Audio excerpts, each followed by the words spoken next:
इतना आसानी से जाने वाला नहीं हूँ। पूरे दुनिया को बीमार करूँगा और इस दुनिया पर मैं राज करूँगा। अरे बेटा कोरोना ई बिहार हो, यहाँ तो ना चले वाला पावर कादो मट्टी गोबर लगा देता तुम होलिया में भागा लेने से। होली में कोरोना के गोबर लगावा, कोरोना भगावा। होली में कोरोना के गोबर लगावा, कोरोना भगावा। अगजा में अब की कोरोना जरावा, कोरोना भगावा।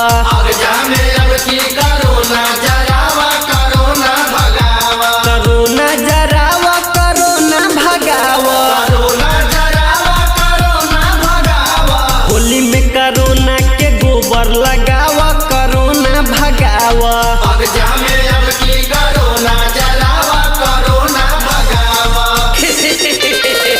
मुझे गोबर लगाएगा, मुझे कादो लगाएगा, मुझे चाइना वालों ने भेजा है पूरे इंडिया को बर्बाद करने के लिए। अरे बेटा कोरोना इंडिया किसको सजा डर ले तो थोड़ा सा डर तो ले। Presented by Magahiya Music. कोविड-19 के आतंक मचाइल, आतंक मचाइल हो, आतंक मचाइल। लोग डर के मारे घर में घुसाइल। घर में घुसाइल हो, घर में घुसाइल। कोविड-19 के आतंक मचाइल, लोग डर के मारे घर में घुसाइल। डॉक्टर से मिलके को वैक्सीन लगावा, कोरोना भगावा। डॉक्टर से मिलके को वैक्सीन लगावा, कोरोना भगावा। होली में कोरोना के गोबर लगावा, कोरोना भगावा। अगजा में अब की कोरोना जलावा, कोरोना भगावा। भूल गए लॉकडाउन, भूल गए। मुझे मोदी जी का वैक्सीन भी काम नहीं करेगा हम पे। बेटा मोदी जी के वैक्सीन में ज्यादा रख लियो गोबरवा और नालिया में तो मुंह मरे।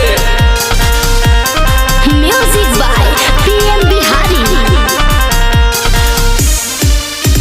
कोरोना न चिन्हे बुढ़वा के जवान के, बुढ़ा के जवान के, बुढ़ा के जवान के। ले लिहलस जान के तने पहलवान के। सबे पहलवान के, सबे पहलवान के। कोरोना न चिन्हे बुढ़ा के जवान के, ले लिहलस जान के तने पहलवान के। 2020 के तू साल के भुलावा, कोरोना भगावा। 2020 के तू साल के भुलावा, कोरोना भगावा। होली में कोरोना के गोबर लगावा, कोरोना भगावा। अगजा में अब की कोरोना जलावा, कोरोना भगावा। मास्क, सैनिटाइजर सब हट गया और संपर्क में आओ।